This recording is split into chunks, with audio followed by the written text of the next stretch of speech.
नमस्कार, स्वागत है आप सभी का न्यूज अपडेट की इस बुलेटिन में। मेरा नाम है सिद्धांत त्रिपाठी। रुक करते खबरों की ओर, जहां मुख्यमंत्री धामी की अध्यक्षता में आज धामी कैबिनेट की महत्वपूर्ण बैठक आयोजित हुई, जिसमें कि कई कैबिनेट मंत्री भी शामिल हुए। मीडिया से बात करते हुए कैबिनेट मंत्री प्रेमचंद अग्रवाल ने कहा कि कैबिनेट बैठक में 32 प्रस्तावों को मंजूरी मिली है और आगामी 18 फरवरी से होने वाले उत्तराखंड के बजट सत्र को लेकर भी बैठक में चर्चा हुई है।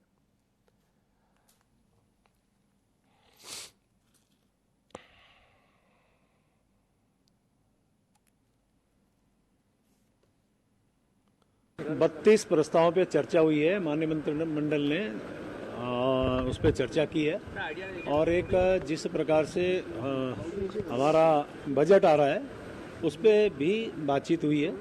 क्योंकि आप जानते हैं 18 फरवरी से ले हमारा बजट सत्र आ रहा है, उस बजट पे भी हमारे यहाँ चर्चा हुई है। उत्तराखंड में दिसंबर 2024 से शीतकालीन यात्रा चल रही है, जो कि प्रदेश में सुचारू रूप से चल रही है। इसको लेकर मुख्यमंत्री पुष्कर सिंह धामी ने कहा कि राज्य में दिसंबर से शीतकालीन यात्रा चल रही है, जो कि राज्य के परिप्रेक्ष्य में बहुत अच्छी और सुगम है। इसके लिए देश के प्रधानमंत्री नरेंद्र मोदी से निवेदन किया था कि वो शीतकालीन यात्रा पर आए। उनके आने से निश्चित रूप से यात्रा को और फायदा मिलेगा।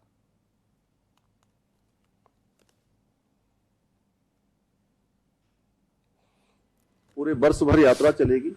आदरणीय प्रधानमंत्री जी से मैंने निवेदन किया था कि आप भी शीतकालीन यात्रा में कभी अगर आएंगे तो निश्चित रूप से हमारे राज्य का बहुत इससे जो है ब्रांडिंग होगी पूरे विश्व के अंदर। जब भी प्रधानमंत्री जी कहीं जाते हैं तो पूरी दुनिया का ध्यान उस तरफ जाता है। वो आदि कैलाश गए, चाहे माणा गए या केदारनाथ में उन्होंने गुफा में प्रवास किया, तो उसके बाद वहां पर यात्रियों की संख्या, तीर्थ यात्रियों, श्रद्धालुओं की संख्या बढ़ी। और आदरणीय प्रधानमंत्री जी शीतकालीन यात्रा में आएंगे तो निश्चित रूप से राज्य की समृद्धि में बहुत तेजी से विकास होगा। हल्द्वानी में राष्ट्रीय खेलों के समापन कार्यक्रम की तैयारियों जोरों पर है। खेल मंत्री रेखा आर्या ने बैठक में अधिकारियों को सही समय पर समुचित व्यवस्था पूरी करने के निर्देश दिए। बैठक में कुमाऊं कमिश्नर दीपक रावत, जिलाधिकारी वंदना सिंह, आईजी कुमाऊं योगेंद्र सिंह रावत और खेल निदेशक प्रशांत आर्य सभी संबंधित विभागों के अधिकारी मौजूद रहे। इस दौरान वीआईपी और वीवीआईपी की सुरक्षा के साथ ही क्राउड मैनेजमेंट, ट्रैफिक और यातायात व्यवस्था को लेकर आवश्यक दिशा निर्देश दिए गए। मीडिया से बात करते हुए रेखा आर्या ने कहा कि जिस तरह से 38वें राष्ट्रीय खेलों का शुभारंभ ऐतिहासिक रहा था, उसी प्रकार समापन भी इसका ऐतिहासिक रहेगा।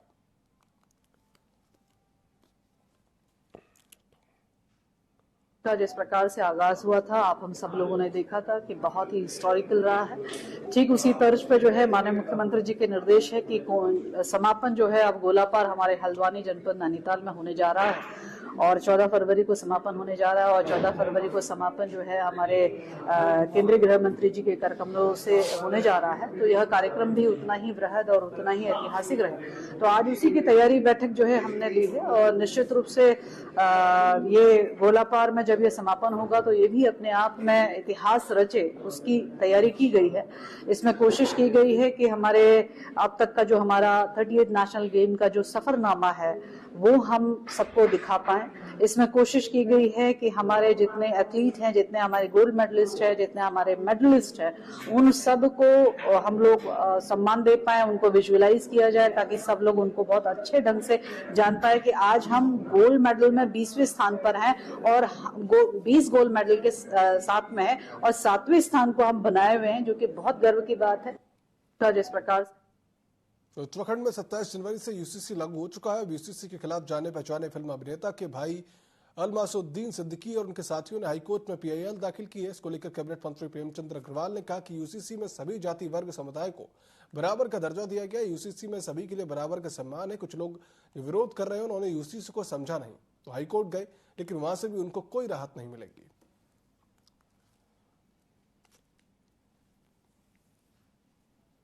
हाई कोर्ट से भी अच्छी राहत नहीं मिलेगी, क्योंकि इसका जो जिस प्रकार से लगभग 3 साल बड़े व्यापक अध्ययन करने के बाद, सभी स्टेक होल्डर से बैठने के बाद बड़े तरीके से इसको बनाया गया, तो मैं ये कह सकता हूँ जब मुस्लिम कंट्रीज यूसीसी लागू कर सकते हैं, ये संविधान की दुहाई देने वाले लोग, संविधान में निहित है कि जो हमारा यूसीसी है उसको हम अनुच्छेद 44 के अंतर्गत लागू कर सकते हैं। फिर यदि इस प्रकार का जो प्रपंच रच रहे हैं तो अंतोगत्वा सत्य की जीत होगी।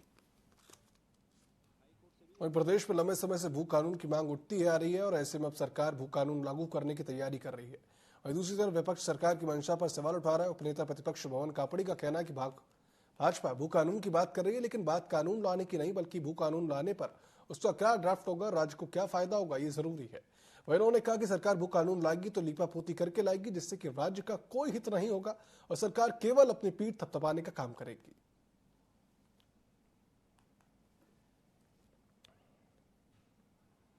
तो यूसीसी कट कॉपी पेस्ट है और सिर्फ लिविंग रिलेशन। अभी आप देख रहे होंगे अखबारों के माध्यम से, मुझे भी कई जगह देखा कि उत्तराखंड में अब रजिस्ट्रेशन होने लगे। तो लिविंग रिलेशन को वैलिड करना क्या देव भूमि के साथ न्याय है? ऐसे ही सरकार जब भू कानून लाएगी तो वो भी ऐसा ही लीपापोती लाएगी जिससे राज्य को कोई हित ना होने वाला, और खाली सरकार अपनी ही पीठ थपथपाती रहेगी कि हम भू कानून ला रहे हैं और उसके लिए भी लोगों को इंतजार करा रहे हैं। टेहरी में बांध की झील के कोठी कॉलोनी से डोबरा पुल तक बनने वाली रिंग रोड से प्रभावित ग्रामीणों ने परिसंपत्तियों का भुगतान मानक के अनुरूप न किए जाने पर लोक निर्माण विभाग चंबा कार्यालय के बाहर प्रदर्शन कर धरना दिया। वही मांग पूरी न होने पर प्रभावित ग्रामीणों ने आंदोलन की चेतावनी दी है। पूर्व प्रदेश प्रमुख कुमार ने बताया कि ग्रामीणों का एक प्रतिनिधि मंडल मुख्यमंत्री से मिलने कोठी कॉलोनी पहुंचा, जिस पर मुख्यमंत्री ने डीएम को मामले का प्राथमिकता से निस्तारण करने के निर्देश दिए। डीएम से आश्वासन के बाद ग्रामीणों ने अपना धरना अब समाप्त कर दिया है।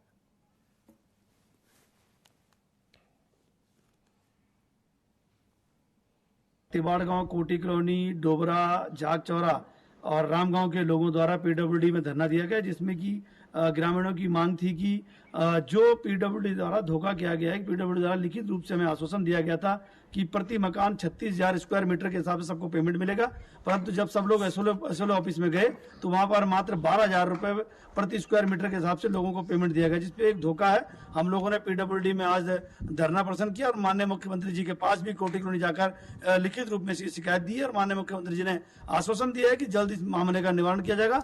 अगर हमारी मांग पूरी नहीं होती है तो हम लोग जो रिंग रोड बनाई जा रही है, इस रिंग रोड का पूरा विरोध करेंगे और रिंग रोड तब तक नहीं बनने देंगे जब तक हमारा मुआवजा सही नहीं दिया जाएगा। तो फूलों की घाटी का निरीक्षण करने गई वन विभाग की टीम निरीक्षण करने के बाद वापस लौट आई। फूलों की घाटी 31 अक्टूबर को बंद होने के बाद किसी को भी घाटी में जाने की अनुमति नहीं होती, जिसके लिए वन विभाग की टीम समय समय पर पहुंचकर अवैध गतिविधियों पर नजर रखती है। डीएफओ बीबी बंतोलिया ने जानकारी देते हुए बताया कि वन विभाग की टीम समय समय पर गश्त के लिए जाती है ताकि वन तस्करों पर नजर रखी जा सके। इसके साथ ही जगह जगह पर कैमरे भी लगाए गए हैं।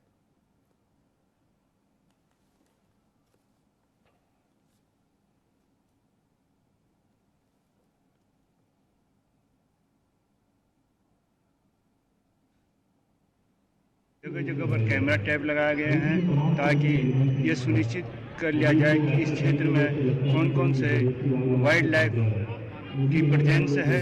साथ ही लंबी दूरी और छोटी दूरी की गश्त भी हमारे द्वारा लगातार कराई जा रही है ताकि असामाजिक तत्वों पर या अवैध शिकारियों पर नजर रखी जा सके। उधम सिंह नगर के किच्छा में बिजली के स्मार्ट प्रीपेड मीटर लगाने गए कर्मचारियों को विधायक तिलकराज बेहड़ के विरोध का सामना करना पड़ा। विधायक ने सिर्फ कर्मचारियों को खरी खोटी सुनाई बल्कि स्मार्ट प्रीपेड मीटर को जमीन पे पटक कर तोड़ भी दिया। उन्होंने ऐलान किया कि जहां मीटरों का विरोध होगा वहां तिलकराज स्थानीय लोगों के साथ खड़ा होगा। वहीं से लेकर पूर्व सीएम हरीश रावत ने तिलकराज बेहड़ की तारीफ करते हुए कहा कि उत्तराखंड में धीरे धीरे लोगों के गले में प्रीपेड मीटर फांस की तरह डाल दिया जाएगा और ऐसे में तिलकराज बेहड़ ने जो किया उसके लिए मैंने उन्हें बधाई दी, क्योंकि हम विपक्ष में हैं, हमें ये तेवर दिखाने ही पड़ेंगे।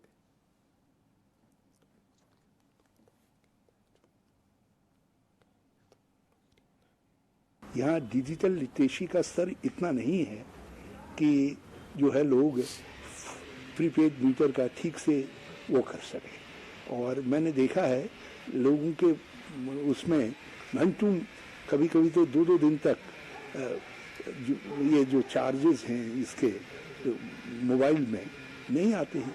क्या कहा उनसा वो पेड नहीं कर पाया या पेड नहीं हुआ और या समय पर नहीं देख पाया। तो बिजली के साथ तो ये खेल नहीं हो सकता, उसमें तो आपको पहले से सावधान रहना पड़ेगा, नंबर 1। नंबर 2 जो है इसकी आड़ में बिजली की कीमतें बढ़ाई जाएंगी। अभी प्रीपेड मीटर से कुछ सस्ती होगी बिजली, लेकिन धीरे धीरे जो है जिस तरीके से जियो वालों ने अपना वो कशा है उस तरीके से उत्तराखंड के गले में जो है ये प्रीपेड मीटर की फांस डाल दी जाएगी।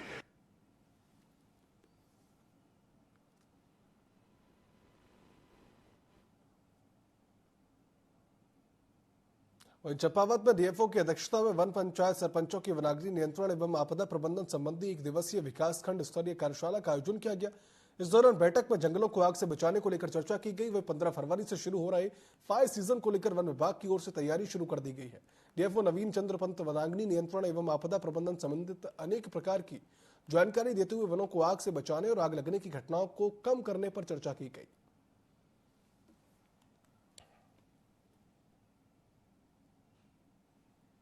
वन विभाग के साथ साथ चिकित्सा विभाग, आपदा, एसडीआरएफ, पुलिस और फायर की एक्सपर्ट्स के द्वारा इन्हें वनाग्नि की आपदा एवं अन्य आपदाओं से लड़ने के लिए क्या किया जाना चाहिए और क्या व्यवहारिक उसके लिए कार्य होने चाहिए, वो उसकी जानकारी दी जाएगी। चंपावत जनपद के सभी 571 वन पंचायतों को एक ट्रेनिंग दे रहे हैं और उनको किट्स भी उपलब्ध करा रहे हैं और इसमें अलग अलग ब्लॉक में अलग अलग दिनों में ये कार्यक्रम हो रहा है और यहाँ चंपावत से शुरुआत हो रही है।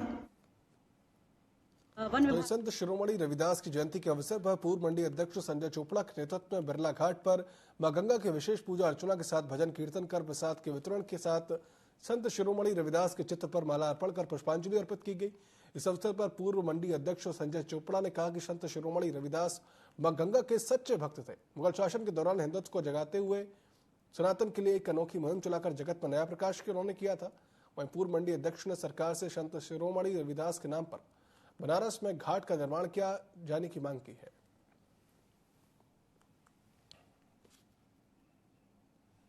वो इस घाट पर आकर जो है अपने परिजनों की अस्थि का विसर्जन करते हैं। ये परंपरा काफी समय से कायम है।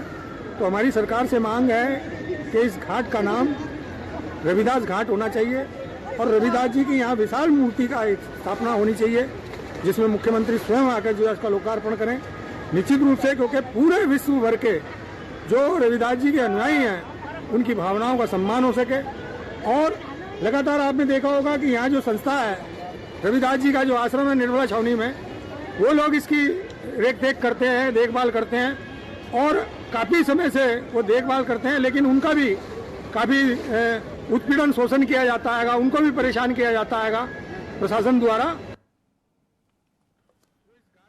तो पंतनगर में संसेरा चौक के पीछे झाड़ियों के बने जंगल में अमरूद के पेड़ में एक शव लटका हुआ मिला। इसे देखकर वहां से गुजर रहे लोगों का जमावड़ा लग गया। सूचना पर चौकी प्रभारी प्रदीप कोहली पुलिस कर्मियों के साथ मौके पर पहुंचे और जानकारी ली।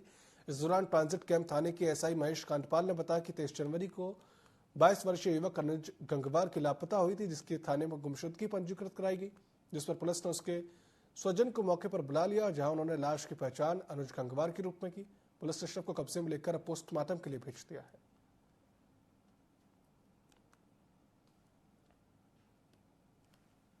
ये अभी 10-15 दिन पहले एक गुमशुदगी दर्ज करी थी एक परिवार ने और उसकी ढूंढ जारी थी और आज इसकी बॉडी मिली है।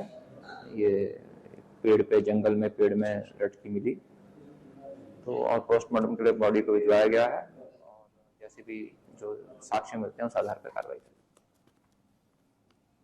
गर्मियों की शुरुआत से पहले अल्मोड़ा के जंगल आग में झुलसने लगे हैं। शीतकालीन बात करें तो वहां पर शीतला खेत वन क्षेत्र के चंपाखाली जंगलों में भीषण आग लग गई। इस आग में चंपाखाली वन पंचायत के साथ रिजर्व फॉरेस्ट को भी अपनी चपेट में ले लिया। घटना की सूचना मिलने पर ग्रामीण मौके पर पहुंचे और आग बुझाने में जुट गए। ग्रामीणों ने आरोप अराजक तत्वों पर जंगल में आग लगाने का लगाया है।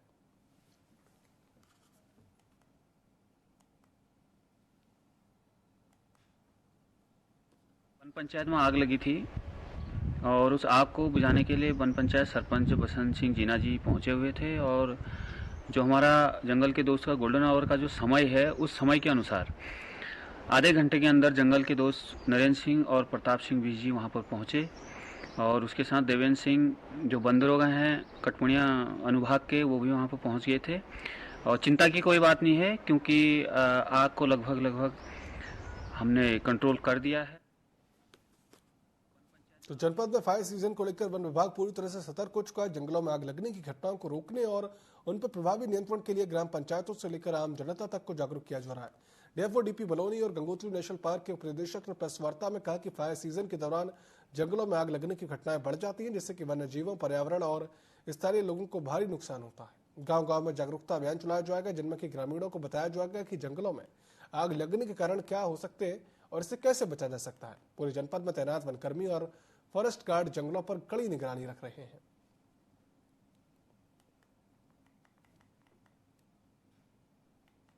सभी क्षेत्रों में मेट्रो स्टेशन में हमारे जो है ड्यूटियों के अलॉटमेंट कर दिया गया है और इस बार नए उपकरण भी खरीदे गए हैं, फायर लीफ ब्लोअर भी खरीदे गए हैं और जन जागरूकता को दृष्टिगत रखते हुए जो है इस बार मैक्सिमम कोशिश की गई है कि सभी जगह जो है गोष्ठियाँ गाँव में की जाए ताकि जो है फायर सीजन में हमको जन सहयोग मिल सके। जो हमारे मेन स्टेक होल्डर्स हैं, जो गांव, जो ग्रामीण, जो उसके आसपास रहते हैं, उनकी सहभागिता, बिना उनकी सहभागिता की बातें करना बेमानी होती है। तो उसके लिए हमने इसमें एक सीरीज ऑफ वर्कशॉप गांव में छोटी छोटी बात करे हैं। तो बहुत से लोग हैं जो पर्यावरण के प्रति सजग हैं, उनका पूरा हमें आश्वासन भी है और हमें पूरी उम्मीद है कि उनका भरपूर सहयोग है। नैनीताल के जोलीकोट क्षेत्र में सिलेंडर से भरा ट्रक खाई में गिरा। दरअसल ट्रक चालक को झपकी आने के चलते ट्रक अनियंत्रित हो गया और गहरी खाई में गिर गया और ट्रक के चपेट में आने से सड़क किनारे खड़ी पिकअप भी खाई में गिर गई। सूचना मिलने पर पहुंची पुलिस ने रेस्क्यू कर ट्रक में सवार 3 लोगों को खाई से सुरक्षित बाहर निकाला। एसओ रमेश बोरा ने बताया कि तीनों ट्रक सवार सुरक्षित है, जिनको निजी वाहन से हल्द्वानी भेज दिया गया है।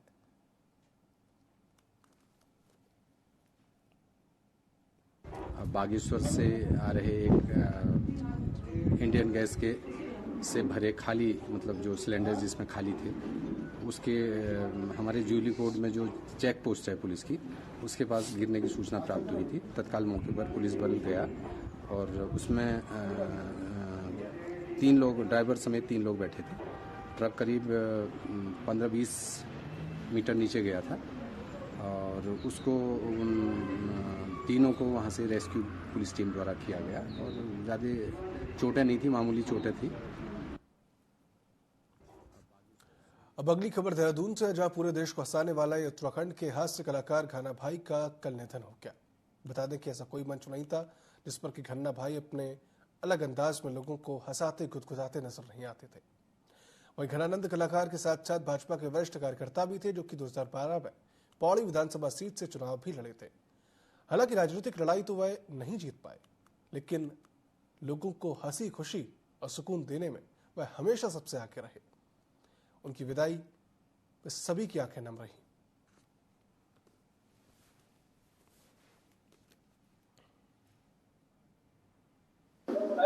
देखिए, आप पत्रकारों के माध्यम से मुझे अभी पता लगा है कि घनानंद गगोड़िया जी अब हमारे बीच में नहीं रहे हैं। निश्चित तौर पर ये बहुत बड़ी क्षति है भारतीय जनता पार्टी के लिए भी और कला जगत से जुड़े हुए लोगों के लिए भी। घनानंद गगोड़िया जी 2012 में पौड़ी विधानसभा से भारतीय जनता पार्टी के विधानसभा के प्रत्याशी रहे। देखिए, अभी ये बहुत ही दुखद समाचार प्राप्त हुआ और हम सोच रहे थे कि शायद भगवान की कृपा हो, लेकिन जिस प्रकार से अभी समाचार मिला बहुत ही अपूर्णीय क्षति है और मैं स्वयं निशब्द हूँ, बहुत दुखी हूँ। एक हास्य कलाकार के रूप में जिस प्रकार से उन्होंने अपना संपूर्ण जीवन व्यतीत किया कई मंचों के माध्यम से, और जब भी मुझे मिलते थे तो बहुत ही हंसते मुस्कुराते हुए मिलते थे। न्यूज अपडेट की इस बुलेटिन में फिलहाल इतना ही। आप देखते रहिए TV24। शुभ रात्रि।